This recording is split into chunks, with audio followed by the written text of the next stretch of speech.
Pasti mereka nanya, Indonesia yang mana? Indonesia yang mana? Gue tunjukin foto Indonesia segede-gede gini, dia nanya Indonesia yang mana? Maksudnya Indonesia tuh yang Pulau Jawa atau Pulau Borneo atau yang itu. Terus gue bilang semuanya sayang, semuanya. Terus mereka kayak, çok büyük ya, evet ya.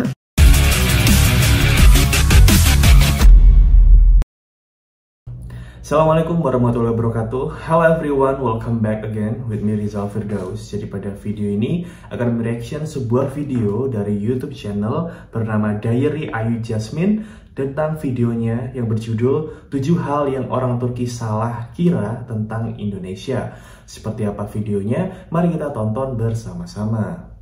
Hai teman-teman, makasih udah selalu kasih dukungan positif and welcome back to my channel.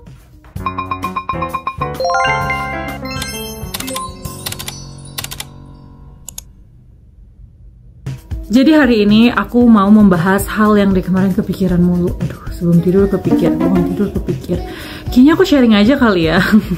Karena kan kalau di TikTok aku tuh sharingnya tuh kayak satu. Terus aku mikir, ada lagi deng, ada lagi. Ya udah aku kumpulin aja terus aku jadiin konten dari YouTube, ya enggak? Jadi pasti teman-teman di sini banyak juga yang merantau ke luar negeri dan sering mendengar stereotype tentang Indonesia, dan gak selamanya stereotype itu benar gitu. Misalnya kalau di Turki, kalau kita bilang apa yang kamu ketahui tentang Indonesia, pasti bayangan mereka adalah negara dengan penduduk Muslim terbesar di dunia. Nah kalau kayak gitu stereotipnya benar. Atau orang-orangnya kecil-kecil terus bergerombol, itu juga benar sih, karena mayoritas yang di situ yang kecil-kecil kayak masih sui unyu-unyu gitu loh. Oke, tapi ada juga yang salah kan. Nah yang salah itulah yang akan kita bahas. Oke, check it out. Yang pertama, mereka itu selalu ngira Indonesia itu adalah pulau kecil. Jadi gini, misalnya teman-teman nunjukin peta Indonesia nih ya ke teman Turki, pasti mereka nanya, Indonesia yang mana? Indonesia yang mana? Gue tunjukin foto Indonesia segede-gede gini, dia nanya Indonesia yang mana? Maksudnya Indonesia tuh yang Pulau Jawa atau Pulau Borneo atau yang itu. Terus gue bilang semuanya sayang, semuanya. Terus mereka kayak, çok büyük ya, evet ya. Gimana ya, mereka tuh rata-rata ya nggak pernah kepikiran kalau Indonesia tuh emang sebesar itu. Bangga nggak kalian punya negara udah kayak benua sendiri? Mungkin Indonesia nih kalau disatuin gitu ya, kita kira-kira hampir segede Eropa nggak sih? Oke, jadi itulah, mereka selalu nggak menyangka kalau Indonesia tuh sebesar itu. Oke, yang kedua, Indonesia berada di Semenanjung Arab atau di Afrika. Ini emang biasanya pertanyaan dari orang-orang yang kurang educated sih. Tapi kalau teman-teman ke Turki, pasti teman-teman muka-muka Asia gini kayak aku, pasti dikira dari Kazakhstan, Uzbekistan, Turkmenistan. Karena mereka emang di bayangan mereka Indonesia tuh berkulit hitam gitu loh, kayak orang-orang Afrika gitu. Padahal nggak tahu ya, mungkin ya benar sih di bagian timur Indonesia memang ada yang berkulit hitam ya, tapi itu tidak representatif karena kan hanya di Papua saja. Kalau misalnya teman-teman ke Palembang, Padang, Aceh, itu kan kulitnya putih, atau enggak yang orang Jawa kayak aku itu pasti kulitnya tuh kayak coklat gitu kan di tengah-tengah, kayak semakin ke barat semakin terang.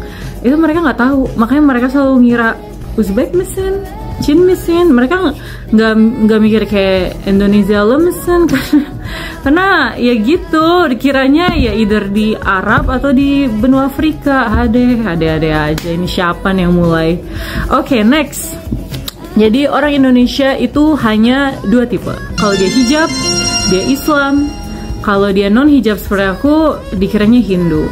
Sebenarnya aku tidak menyalahkan sih, karena dulu sebelum ekonomi Turki jatuh, itu banyak sekali orang-orang Hindu dari Bali yang datang ke Turki untuk bekerja di sektor pariwisata gitu. Jadi mereka tuh sebagai hotelier dan segala macam, dan banyak juga orang Indonesia yang nikah sama orang Turki itu biasanya tuh yang kayak hijab-hijab gitu, atau mahasiswi Indonesia yang di sini tuh biasa juga yang hijab-hijab gitu. Jadi aku nggak kaget kalau mereka bilang kamu Hindu ya. Aduh, padahal tapi Tapi aku tidak capek-capek sih menjelaskan kalau di Indonesia itu ada banyak agama yang resmi ya, kecuali Yahudi.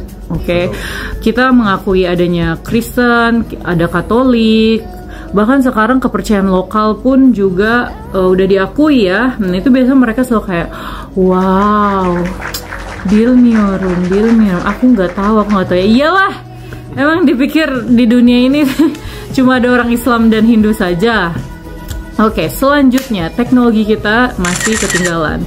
Well, sebenarnya ini nggak salah-salah banget kalau dibanding Turki ya, karena Turki itu memang lebih maju masalah teknologi, tapi ya nggak seketinggalan itu juga lah gitu. Kita kan lebih dekat ke Korea, ke Jepang, bahkan alat-alat masak gitu yang sangat-sangat inovatif kayak alat pelipat dumpling, apa sih dumpling bahasa Indonesianya, pokoknya itulah yang ada isi-isinya, yang kayak somai gitu.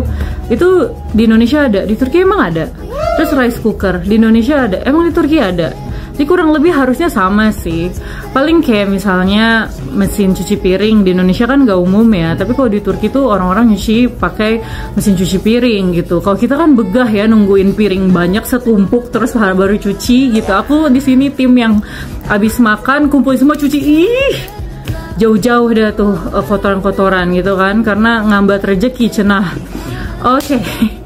Selanjutnya, makanan Indonesia itu pedas. Well, ya mungkin karena orang Indonesia itu hampir semuanya suka pedas ya. Tapi kan nggak semua makanan Indonesia pedas. Itu gudeg Jogja emang pedas, nggak kan? Kalau dibayangkan mereka, oh makanan Indonesia spicy. Ya karena kita aja yang bukan orang, misalnya kayak aku orang Jawa tapi aku suka makanan Manado banget, ikan cakalang. Terus aku juga suka makanan Padang gitu. Ya walaupun makanan Jawa itu semuanya dikasih gula merah, kasih gula gitu kan. Memang mereka tahu. Biasa kalau kayak gini aku dengan semangat akan menceramahi, tahukah kalian Indonesia itu ada dari Sabang sampai mereka papeda aja ada gitu ya. Gak semuanya pedas juga cuy. Oke, selanjutnya apa? Oh, bahasa Inggris nggak umum. So aku kayak ngaca loh. Di Indonesia tukang parkir aja bisa bilang sir, money sir. Di sini tuh parah banget sih bahasa Inggrisnya, kecuali kalau orang-orang yang memang bekerja di perusahaan multinasional atau memang engineer atau real estate agent yang berinteraksi dengan orang asing. Kecuali mereka tuh ditanya how are you aja tuh nggak bisa gitu loh, kayak susah banget. Masih mending bahasa Inggris kita kemana-mana sih. Kayak generasi setelah aku kan generasi 90-an, generasi 2000 ke atas itu tuh di Indonesia lancar-lancar banget loh bahasa Inggrisnya. Sampai aku tuh kalau ditanya ya, di Indonesia bisa bahasa Inggris nggak? Aku bilang ke mereka gini, kalian tahu nggak di Indonesia itu kalau kursus-kursus bahasa Inggris tuh udah mulai pada bangkrut. Terus mereka, kenapa? Ya karena orang-orangnya udah pada pinter bahasa Inggris. Mereka belajar dari YouTube aja udah jago-jago. Lah, di sini, aduh, mahasiswa aja parah sih. Aku pernah punya teman yang dia tuh guru bahasa Inggris, tapi aku nggak bisa bilang kalau dia itu bahasa Inggrisnya tuh sampai C1, maksimal B2 level lah, karena ya memang mereka hanya berfokus pada grammar mulu. Kalau di Indonesia kan kita langsung twing ngomong sama bule-bule gitu kan, kayak yang di Borobudur, di Bali, Tanah Lot itu anak-anak kecil tuh udah pada interaksi tuh sama bule-bule. Sir, how are you sir? Gitu kan.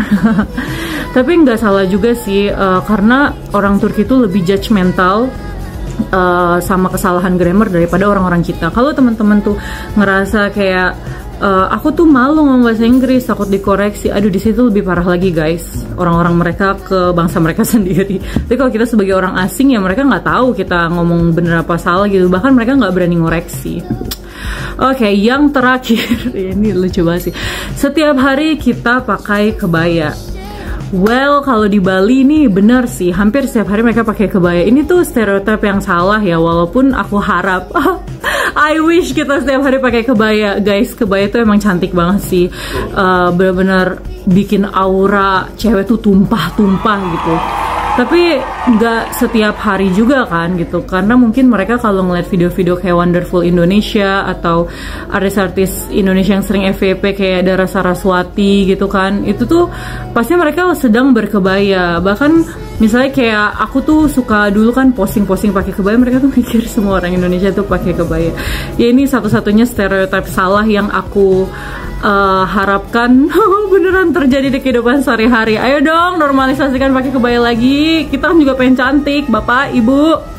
Oke deh guys, jadi itu dia 10 lagi. Berapa sih tadi? 7 apa 8 ya? Kayaknya 7 ya. 7 stereotype yang orang Turki suka salah kira. Kalau ada pertanyaan, mohon ditulis ya, karena komentar kalian adalah sumber inspirasiku. Oke, selamat hari Senin. Hari Senin kan sekarang di sana, di sini masih hari Minggu. Bye. Teman-teman, 7 hal yang orang Turki salah persepsi mengenai Indonesia. Sungguh menarik videonya. Teman-teman bisa subscribe channel beliau. Nanti link video aslinya aku sertain di kolom deskripsi.